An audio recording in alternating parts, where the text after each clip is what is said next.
L'eau, justement, c'est aussi un enjeu, et bizarrement un enjeu rare qui peut déjà rapprocher Israéliens, Palestiniens et Jordaniens autour d'un consensus. Ça se passe dans la vallée du Jourdain, et pour la première fois à Amman, en Jordanie, eh bien, les trois parties ont présenté un plan commun d'action sur l'eau. Reportage Maël Benoliel. Palestiniens, Jordaniens et Israéliens assis côte à côte, réunis pour un avenir meilleur.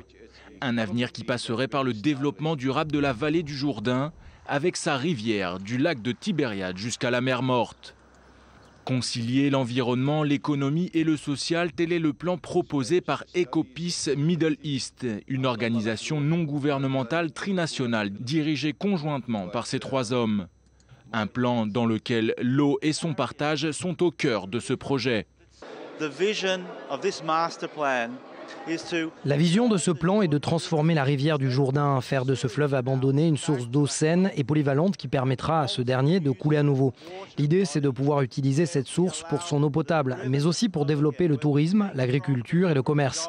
Cela encouragera l'emploi et l'économie, c'est vital pour apporter de la stabilité dans la région et satisfaire aussi les besoins sécuritaires tant pour les Israéliens que les Palestiniens et les Jordaniens.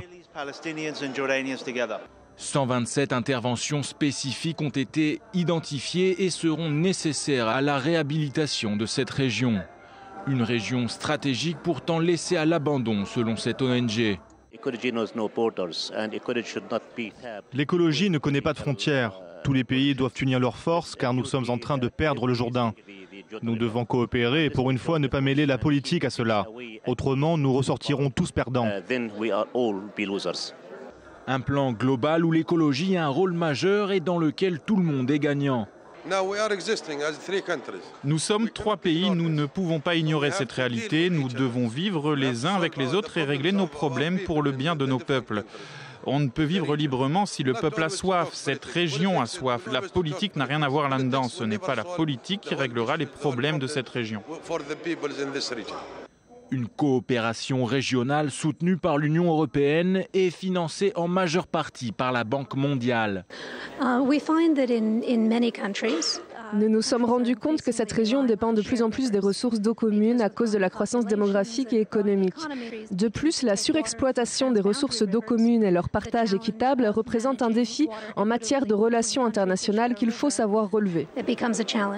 Mettre fin à la surexploitation de la mer Morte par les usines de production de sel israéliennes et jordaniennes fait aussi partie du projet proposé par Ecopeace. Car le niveau de l'eau descend chaque année de façon inquiétante, plus d'1 mètre par an en moyenne.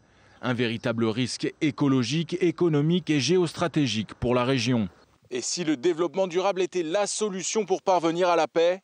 La réponse est oui si l'on en croit les auteurs de ce plan. Une goutte d'eau dans la mer, diront certains, mais ici, à la mer Morte, qui a perdu le tiers de sa superficie en moins de 50 ans, cette goutte d'eau est synonyme d'espoir pour toute une région. Avertissement.